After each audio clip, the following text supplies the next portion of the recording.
तेल देखो, तेल की धार देखो, नकद नहीं तो उधार देखो। वैसे ये कहावत तो पाकिस्तान के हुक्मरानों ने भी सुनी होगी, लेकिन आइडियल बनाया सिर्फ आखिरी लाइन को इन हुक्मरानों ने। उधार के भरोसे चलता रहा। उधार की इसी रवायत ने पाकिस्तान का आज की तारीख में बंटाधार कर दिया है। आज पाकिस्तान डिफॉल्ट या डिफॉल्टर होने की दहलीज पर खड़ा है, लेकिन कैसे और किन वजह से, आज पाकिस्तान के पतन की कंप्लीट स्टोरी आप देखिए। नतीजा ये है कि अब तेल पाकिस्तान को अपनी धार दिखा रहा है और मुश्किल ये है कि नालायक हुक्मरानों के फैसले से अवाम आंसू बहा रही है। भाई हमारी अवाम इतनी अच्छी है, कभी उठेगी नहीं इंशाल्लाह, ये ऐसी रहेगी और मुल्क भी ऐसी रहेगा। कारोबार में जान ही नहीं है, डीजल पेट्रोल की वजह से महंगाई बहुत ज्यादा हुई है। अल्लाह माफ करे, पेट्रोल को तो छोड़ो, जो गरीब लोग हैं, जो आटा चीनी घी का क्या हाल है। क्या करें, तबाह कर दिया इन लोगों ने हमको भी। बाबा पैसे बढ़ाते जा रहे, कम करते 1-2 रुपये कम करते, बढ़ाते 35-40 रुपये बढ़ाते थे। बस जैसे अल्लाह ताला पहले गुजारा करवा रहा है, अल्लाह करेगा कोई हो ही जाएगा, क्या करें। अल्लाह के भरोसे बैठे पाकिस्तान की अब आखिरी उम्मीद IMF है। उसने कर्जा दिया तो ठीक, वरना डिफॉल्टर होना तय है। उसके बाद तो एक ही अंजाम होगा, मुकम्मल तबाही। और हालात ये बता रहे हैं कि इसकी टाइमलाइन सेट हो चुकी है। डिफॉल्टर होने पर पहले दिन से ही व्यापार बंद होने लगेंगे, छटनी होगी। बदहाली छिपाने के लिए सरकार मीडिया को कंट्रोल में ले लेगी। 1 महीने बाद इंपोर्ट पूरी तरह से बंद हो जाएंगे, लोग बैंकिंग सिस्टम से निकलने लगेंगे, हालात और बिगड़ जाएंगे। पहली तिमाही गुजरते लोग जमा पूंजी लेकर देश से निकल जाएंगे। पाकिस्तानी रुपए की साख मिट्टी में मिल जाएगी और पहला साल होते होते बिजली की महंगाई के चलते प्रोडक्शन कॉस्ट बढ़ जाएगा। सिस्टम इसे सह नहीं पाएगा और फौज हुकूमत में आ जाएगी। पाकिस्तान तबाही के अंधे कुएं में अपने कुकर्मों की वजह से गिर पड़ेगा। लेकिन पाकिस्तान के ये बेशर्म नेता इसके लिए हिंदुस्तान को जिम्मेदार ठहराने से बाज नहीं आ रहे। हालांकि पब्लिक सब जानती है। हमारा शुरू से है कि हम इंडिया पे ब्लेम गेम खेलते हैं ताकि अवाम जो है, अवाम को भड़काया जाए इंडिया के खिलाफ, और जो उनका जो फोकस है वो दूसरी तरफ लाया जाए। अब बात शेख रशीद ने किया, वो तो सबको पता है कि पाकिस्तान काफ़ी देर पहले डिफॉल्ट कर चुका है, बड़े लोगों ने पहले भी कहा है, लेकिन ऑन द पेपर अभी नहीं बताया जा रहा है। अगर आपने कहा ब्लेम गेम, तो यार शुरू से आप देख लें, कश्मीर पे या कोई भी इशू पे हम इंडिया पे ब्लेम करते हैं। हालांकि इंडिया पे ब्लेम हम इसलिए करते हैं कि हमारा अवाम का फोकस उस तरफ लाया जाए। पाकिस्तान के हुक्मरान अवाम को मजहब की घुट्टी पिलाकर मौज काटते रहे। अब अवाम ये पूछ रही है कि अगर इस्लामिक देश होने से ही सब कुछ हासिल हो जाता है तो पाकिस्तान बदहाल क्यों है। हमसे अच्छे वो रह गए हैं जो मुसलमान नहीं है। मोदी देखें कितना कुछ कर रहे हैं उनकी अवाम के लिए, और हमारे हुक्मरान क्या कर रहे हैं, रोज उनकी चोरियां पकड़ी जा रही हैं, रोज कोई ना कोई नए फ्रॉड के पकड़े जा रहे हैं। इमरान खान का देखना या नवाज शरीफ का अरबों जायदाद है और अवाम आटे का बुराना आया हुआ।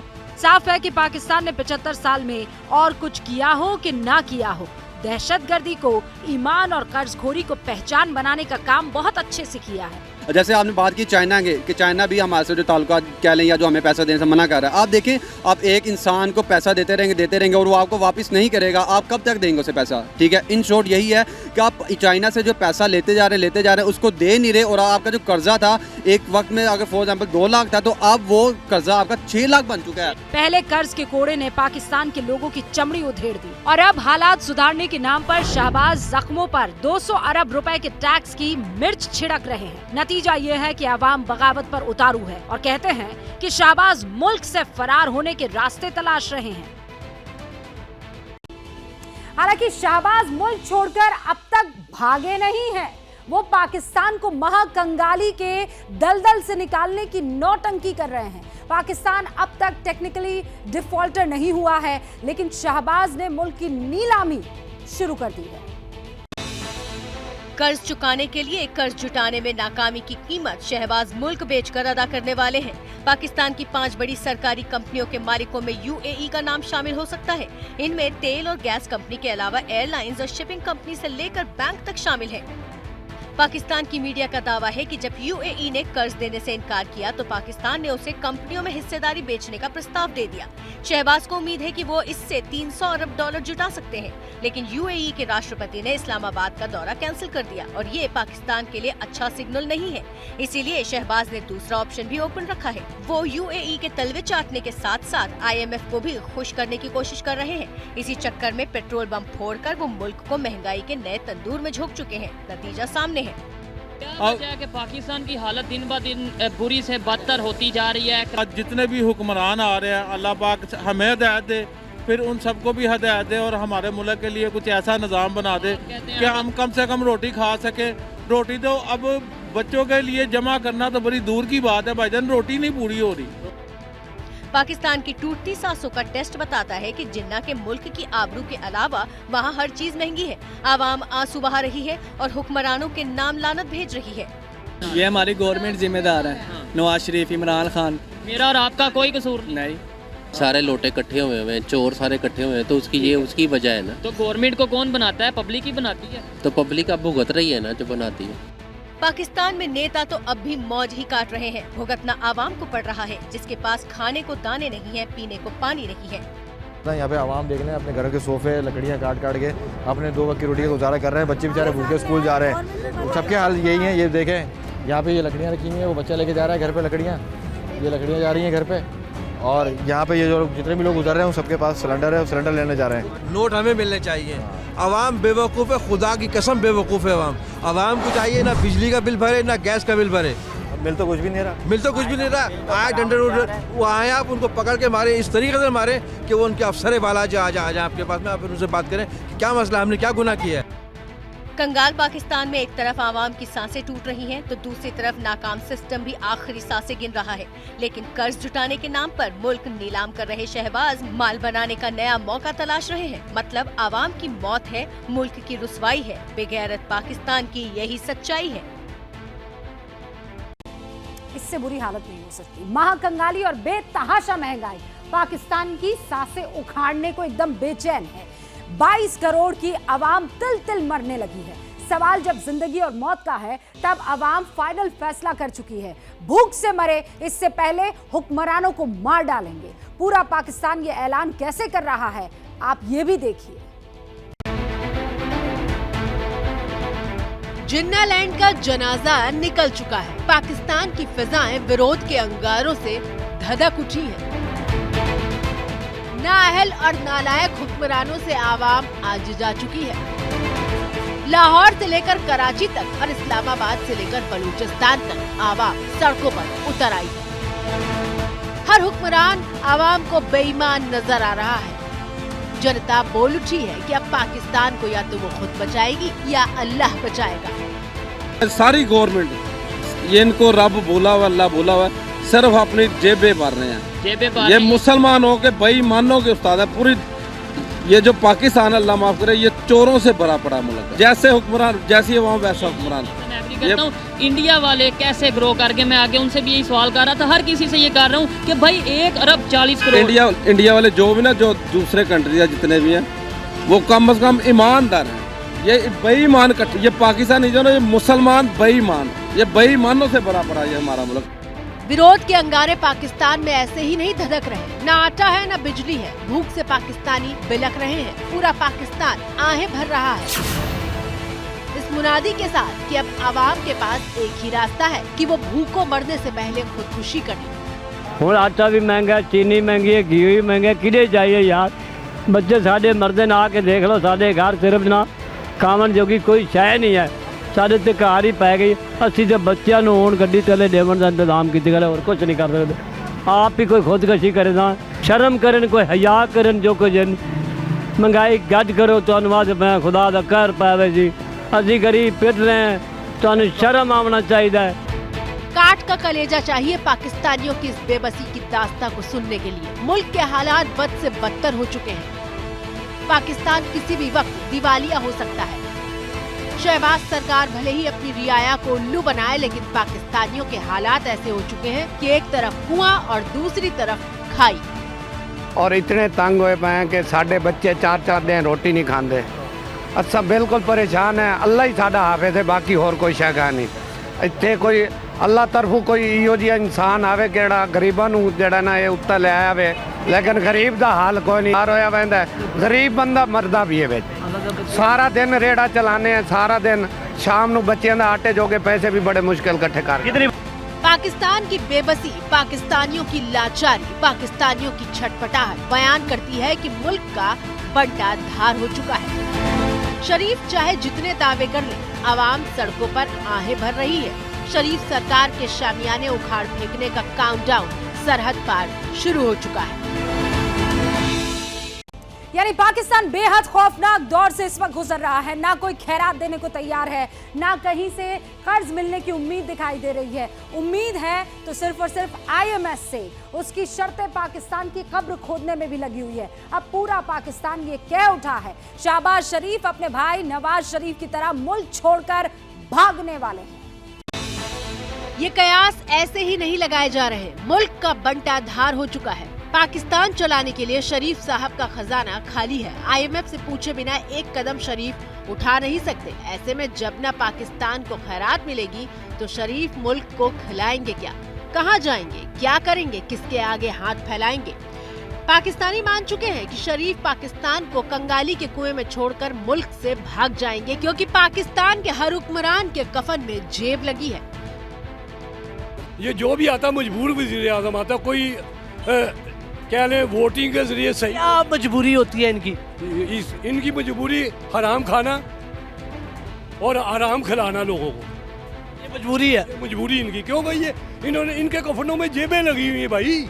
ये जेबें भरेंगी नहीं कफनों को। आप देख के आए क्या?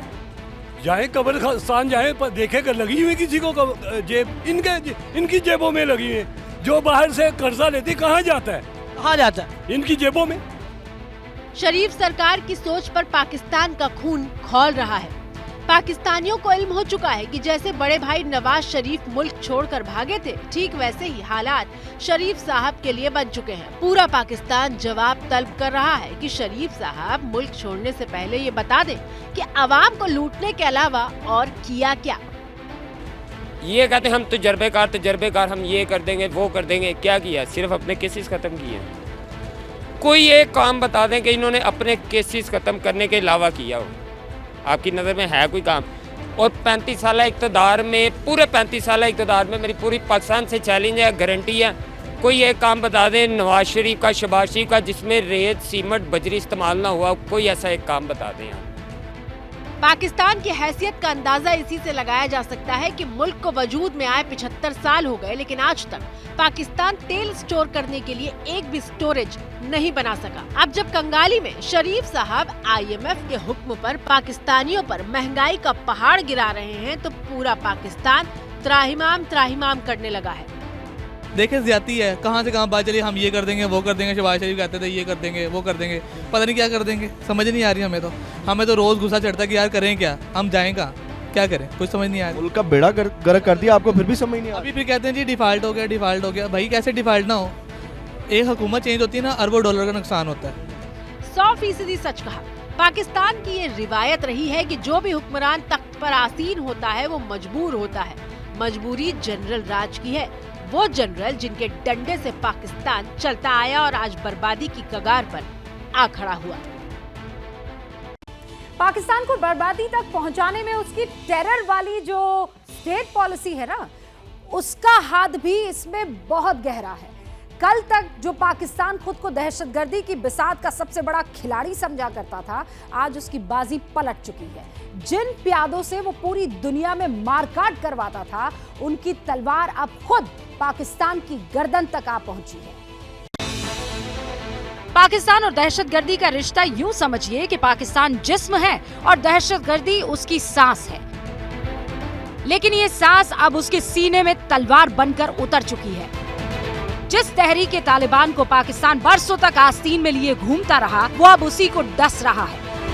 पाकिस्तान पर कब्जा करने की कस्में खा रहा है। कह रहा है कि शहबाज ने हुकूमत की बागडोर नहीं सौंपी तो अंजाम भुगतना होगा। तहरीके तालिबान पाकिस्तान के सरगना शेख अब्दुल्ला अखुनजादा ने ऑडियो जारी किया है। पाकिस्तान पर जल्द कब्जा करने और शरिया कानून लागू करने की धमकी दी है। ये वही TTP है जो पाकिस्तान को खून के आंसू रुला रहा है। पेशावर में फिदाइन अटैक इसका ताजा सबूत है। दहशतगर्दी की चोट से बिलबिलाया पाकिस्तान, इसके लिए अफगानिस्तान को जिम्मेदार ठहरा रहा है। तालिबान को हमारे एक हमसाया दोस्त मुल्क में जो है वो सेफ हेवन मैसर है, वो वहाँ पे बैठ के अपनी प्लानिंग करते हैं और वहाँ से बड़े आराम से उठते हैं और आके कोई ना कोई जो है वो कार्रवाई डालने में कामयाब हो जाते हैं। पेशावर में खून से गीली हुई जमीन पर पाकिस्तान के होम मिनिस्टर झूठ की फसल उगाने लगे हैं। लेकिन अपनी ही बात पर टिक ना पाए। मान लिया कि दहशतगर्दों की इस तंजीम को हुकूमत ने ही घर में जगह दी थी। ये जो केस है उसको तो खुद साबिक वज़ीर-ए-आज़म कमजोर करते हैं कि वो तो मौजूद हैं यहाँ पर, उनको तो रिहेबिलिटेट करने के लिए लाया गया था तालिबान को। ये पॉलिसी जो है ये गलत साबित हुई है। उनके मतलब जो ये समझा गया कि वो TTA के से अलहदा कोई चीज़ है, और जिनके मतलब समझा गया कि उनके साथ मुज़ाकरात करने के बाद उन्हें कानून के ताबे लाया जा सकेगा, ये सोच और इसके ऊपर अमल दरामद जो है ये कामयाब नहीं हो सका। मतलब ये कि आज जो TTP पाकिस्तान में खून की नदियां बहा रहा है, वो कल तक हुक्मरानों के दस्तरख्वान पर ही बिरयानी के मजे लेता था। और अवाम का डिलेमा देखिए, उसे दोस्त और दुश्मन में फर्क ही समझ नहीं आ रहा। काबू है, ये दोनों खित्ते की शक्लें एक जैसी हैं, पता नहीं लगता ये हमारा दोस्त है कि दुश्मन आया। अगर वो ऐसी कार्रवाई कर लेगा तो उसको फिर नहीं ट्रैक डाउन किया जा सकता। हाँ, यहाँ आके कोई चीनी करे ना दहशतगर्दी, इधर हो जाओ पानी थले देंदा जे, कोई चीनी अगर करे ना तो हम उसको पहचान लेंगे, यार ये बंदा तो कोई मुख्तलिफ सा लगता है, इसके ऊपर नज़र रखें। वो एक जैसी शक्लों वाले हैं, पेशावर के पठान हैं या अफगानिस्तान के पठान हैं, तो वो अगर कार्रवाई कर लेते हैं तो उनको आप इंटेलिजेंस की बेस पे अगर उनको ट्रैक डाउन कर लें तो कर लें, वरना अगर आप कहें कि हम इसको पहचान लेंगे ये दहशतगर्द है, वो मुश्किल है, शनाख्त करना मुश्किल है उसकी। जिन्ना का मुल्क जमहूरियत का नकाब पहनकर बरसों बरस से दहशतगर्दी का जहर बोता रहा और अब उसी की फसल काट रहा है। शहबाज का क्या है, वो तो माल समेटकर चंपत होने की रवायत निभा लेंगे। दहशतगर्दी का असल मोल तो आवाम चुकाएगी।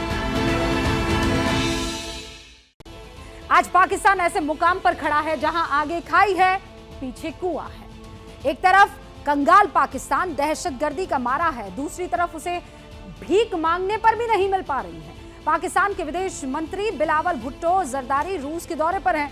पाकिस्तान ने तेल संकट से निजात पाने के लिए रूस से सस्ता तेल मांगा था, लेकिन रूस ने तेल का लालच देकर पाकिस्तान को अमेरिका का डर थमा दिया है।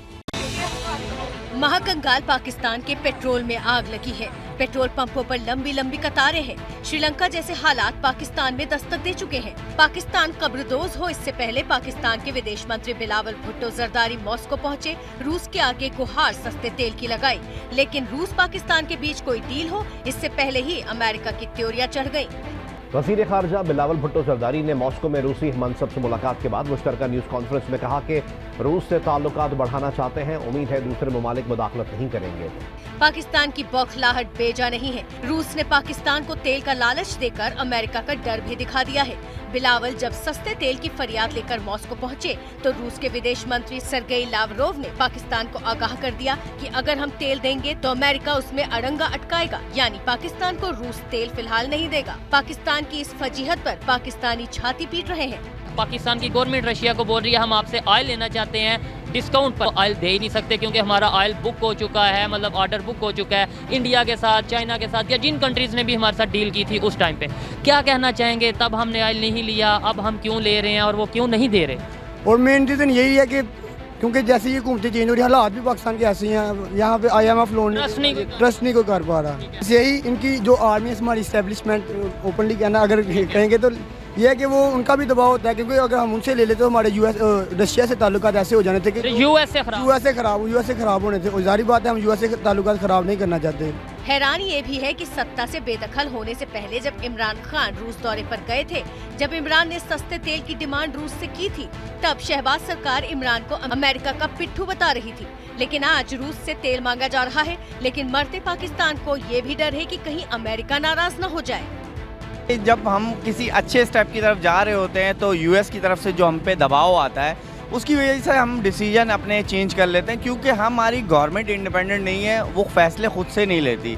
फैसले खुद से नहीं लेने की वजह यही है कि हम दूसरों के प्रेशर में आके अपनी डीलें कैंसिल करते हैं। अब आप ये देख लें, हमारे मुल्क में गैस का भी बहरान आने वाला है। LPG भी हमारे को कतर पहले दे रहा था, नहीं दे रहा। तो अब तो हमारे पास ऑप्शन ही चले गए हैं। 100% सही कहा। पाकिस्तानी हुक्मरान बिन पैंदे के लोटे की तरह हैं। अब जब मुल्क में तेल की एक एक बूंद पर कोहराम छिड़ा है, तब पाकिस्तान रूस से तेल मांग रहा है। लेकिन डर अमेरिका का भी है, जिससे पाकिस्तान की हालत उस सांप की तरह है जो छछूंदर निकले तो भी मरे और ना निकले तो भी मरे। देखिए, पाकिस्तान पर दुनिया का कोई मुल्क, कोई देश भरोसा नहीं करता है। उसके सो कॉल्ड भी, यानी जो उनके दोस्त है, वो भी अब उसका साथ छोड़ रहे हैं। लेकिन दूसरी तरफ भारत आगे बढ़ रहा है। आर्थिक सर्वे में 2023-24 के लिए 6 से लेकर 6.8% की ग्रोथ का अनुमान जताया गया है और इंडिया के इस विजन की ग्लोबल मुनादी हो रही है। IMF का कहना है कि 2023 और 2024 में भारत दुनिया में सबसे तेजी से बढ़ने वाली इकोनॉमी होगी। बजट से पहले भारत के लिए इससे अच्छी खुशखबरी नहीं हो सकती। इंटरनेशनल मॉनेटरी फंड ने इंडिया की इकोनॉमी को लेकर जो बातें कही हैं, वो दुनिया के लिए नई मिसाल बन सकती है। IMF के मुताबिक इंडियन इकोनॉमी की ग्रोथ साल 2023 में 6.1% रहने की संभावना है, जबकि साल 2024 में इंडिया की ग्रोथ रेट वाला मीटर और आगे बढ़ सकता है। IMF के मुताबिक 2024 में भारत 6.8% की विकास दर से आगे बढ़ेगा। आज के वैश्विक परिस्थिति में भारत के बजट के तरफ न सिर्फ भारत का लेकिन पूरे विश्व का ध्यान है। विश्व जो आशा की किरण देख रहा है, उसे वो और अधिक प्रकाशमान नजर आए। ये खबर इस लिहाज से भी शानदार है क्योंकि इंडिया ऐसे दौर में तरक्की के नए मुकाम की तरफ बढ़ रहा है जब ग्लोबल इकोनॉमी के इंडिकेटर कुछ खास अच्छे नहीं हैं। IMF का कहना है कि साल 2023 में ग्लोबल इकोनॉमी में गिरावट की आशंका है। 2023 में ग्लोबल इकोनॉमी 2.9% रह सकती है। ग्लोबल इकोनॉमी की ग्रोथ 2024 में 3.1% रहने का अनुमान है। जिस तरह का असेसमेंट किया गया है उससे लगता है कि इस बार एशिया दुनिया को तरक्की का रास्ता दिखा सकता है, लेकिन इसमें चीन का रोल काफी अहम रहने वाला है क्योंकि जीरो कोविड नीति के चलते चीन की रफ्तार पर ब्रेक लगा था। लेकिन IMF का मानना है कि साल 2023 में चीन की इकोनॉमी 5.1% की रफ्तार से बढ़ सकती है। और जहां तक चीन का सवाल है तो वो फिलहाल ताइवान से ऑब्सेस दिखाई दे रहा है और कुछ भी नहीं। ताइवान को लेकर चीन लगातार अटैकिंग मोड में है और अब उसने अमेरिका को नए सिरे से वार्न करना शुरू कर दिया है। चीन ने साफ शब्दों में कह दिया है कि अगर अमेरिका ने ताइवान के मामले में दखल दिया तो फिर PLA की फौज भी मैदान में उतर सकती है। चीन पीछे नहीं हटेगा। चीन का ये बयान अमेरिका के 4 स्टार जनरल के बयान का जवाब है जिसमें कहा गया था कि ताइवान को लेकर अमेरिका और चीन के बीच सीधी अदावत हो सकती है। यहाँ तक कि जनरल माइक मिनेहन ने ये भी कहा था कि दोनों महाशक्तियों के बीच सीधे तौर पर 2025 में टकराव हो सकता है, मगर चीन ने भी मिलिट्री मूवमेंट वाली बात कहकर सुपर पावर को अलर्ट कर दिया। चीन के लिए ताइवान सबसे बड़ा और अहम मुद्दा है। ताइवान को लेकर ही चीन और अमेरिका के रिश्ते तय होते आए हैं और ये वो लाल लकीर है जो अमेरिका को किसी भी सूरत में पार नहीं करनी चाहिए। ध्यान रहे, अमेरिका कभी भी इस रेड लाइन को पार करने की कोशिश न करे।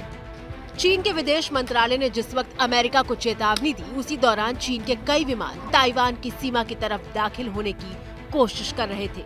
ये बात खुद ताइवान की डिफेंस मिनिस्ट्री की तरफ से कही गई है। बताया गया है कि ताइवान की सीमा के पास चाइनीज एयरफोर्स के 9 प्लेन मौजूद थे। इसके अलावा चीन के 3 वॉरशिप ताइवान की समुद्री सीमा के पास नजर आए। बताया गया कि 2 प्लेन ऐसे थे जो ताइवान की सीमा में दाखिल हो गए थे। इसी दौरान चीन ने अमेरिका को वन चाइना पॉलिसी की याद दिलाई। कहा गया कि अमेरिका को ताइवान के मामले में जबरन दखल नहीं देना चाहिए। इसके अलावा अमेरिका जो हथियार ताइवान को दे रहा है उन पर भी रोक लगानी चाहिए। चीन ने दोहराया कि ताइवान चीन का हिस्सा है, लेकिन साथ ही ताइवान पर कब्जे के दौरान सेना के इस्तेमाल की बात से इनकार नहीं किया। हम ताइवान का शांतिपूर्ण अधिग्रहण चाहते हैं, लेकिन हम ऐसा कोई वादा नहीं कर रहे हैं कि चीन सेना का इस्तेमाल नहीं करेगा। ताइवान के एकीकरण के लिए चीन के पास हर जरूरी कदम उठाने का अधिकार है। इसका मतलब साफ है कि चीन भी जानता है कि ताइवान को लेकर अमेरिका से टकराव मुमकिन है, इसलिए वो ब्लू बैटलफील्ड के अंदर पिछले कुछ वक्त से खुद को लगातार मजबूत करने की कोशिश कर रहा है। और इसका एक और एग्जाम्पल आज सामने आया। दुनिया की सबसे बड़ी नेवी रखने वाला चीन अब दुनिया का सबसे बड़ा वॉरशिप बना रहा है। सैटेलाइट तस्वीरों के जरिए चीन के सबसे नए प्लान का अंदाजा और खुलासा हो गया है। सवाल यह है कि क्या पैसिफिक रीजन में बहुत बड़े टकराव की तैयारी शुरू हो चुकी है?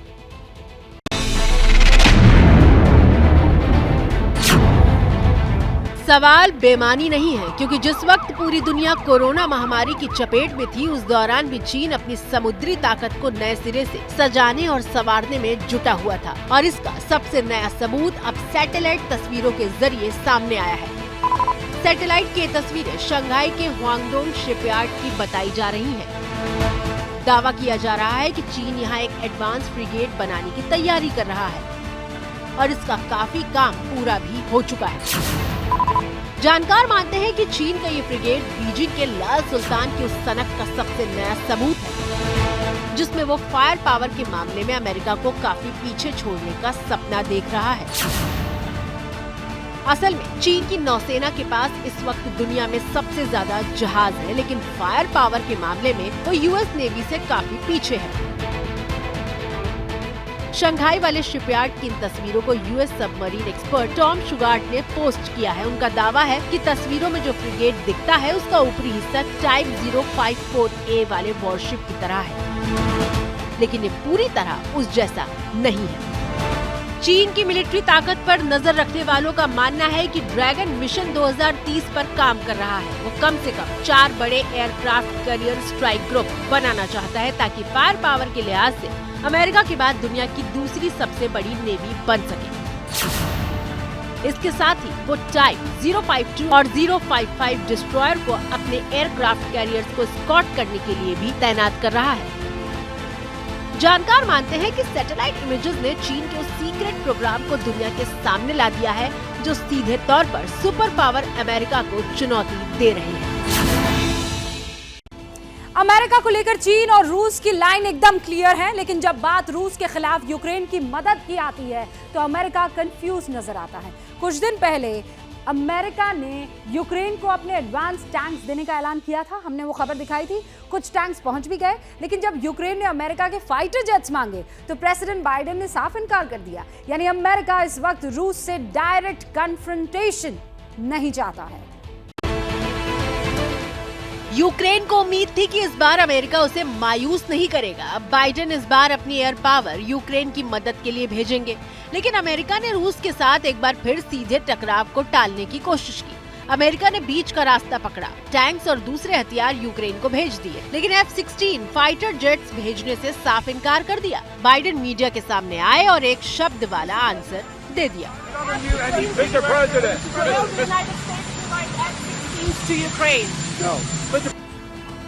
अब सवाल है कि आखिर अचानक से एक बार फिर यूक्रेन ने F-16 वाली बातें क्यों कही, क्यों ये इशू सामने आया? तो इसे लेकर पोलैंड के प्राइम मिनिस्टर के बयान वाली हेडलाइन सामने आई। मीडिया रिपोर्ट्स के मुताबिक पोलैंड के प्राइम मिनिस्टर मतेउश मोराविएस्की ने ये कह दिया था कि वो यूक्रेन को अपने F-16 फाइटर प्लेन देने को तैयार है, लेकिन ये ट्रांसफर नाटो कंट्रीज के कोऑर्डिनेशन के हिसाब से होगा। इसी तरह नीदरलैंड्स के भी प्राइम मिनिस्टर की तरफ से एक बयान को सुर्खियां बना दिया गया। ईस्टर्न यूरोप की मीडिया ने कहा कि नीदरलैंड्स भी अपने F-16 फाइटर जेट्स यूक्रेन भेजने पर विचार कर रहा है, लेकिन अभी कुछ भी कंफर्म नहीं है। हालांकि ये सही है कि बाइडेन से पहले इसी तरह की रिक्वेस्ट जर्मनी से की गई थी, लेकिन जर्मनी ने अपने फाइटर प्लेन्स यूक्रेन भेजने से मना कर दिया था।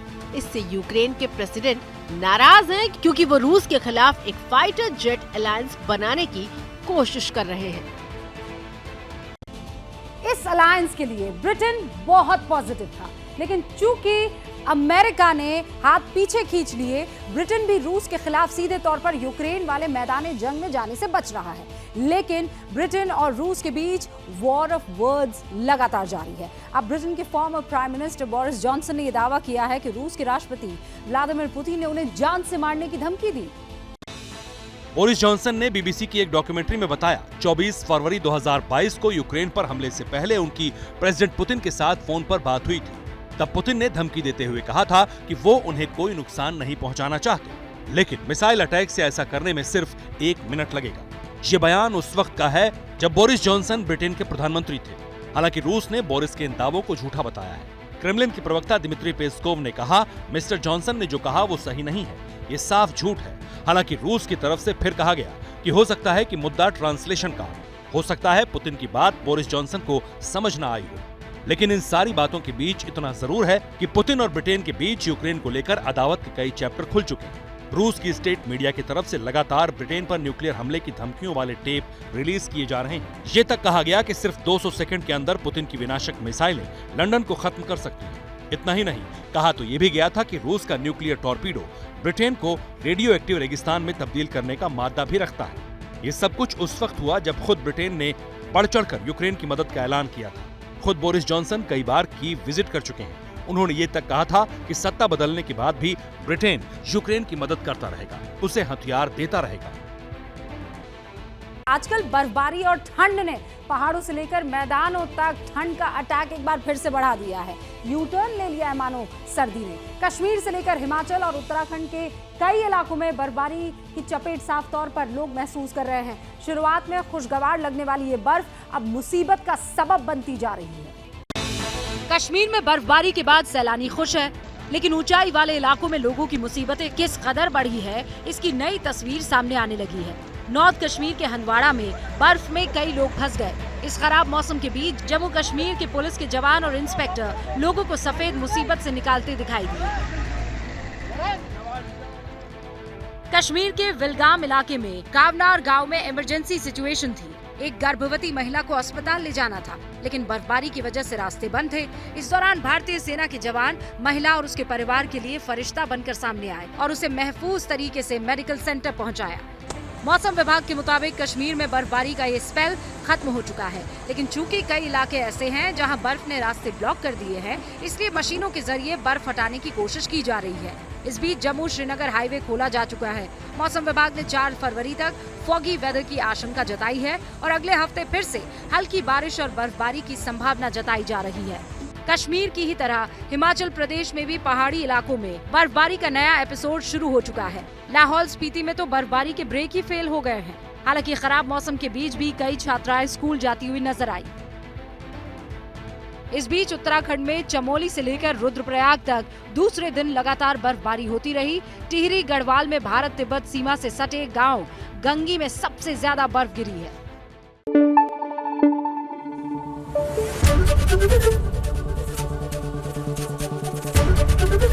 ABP न्यूज़ आपको रखे आगे।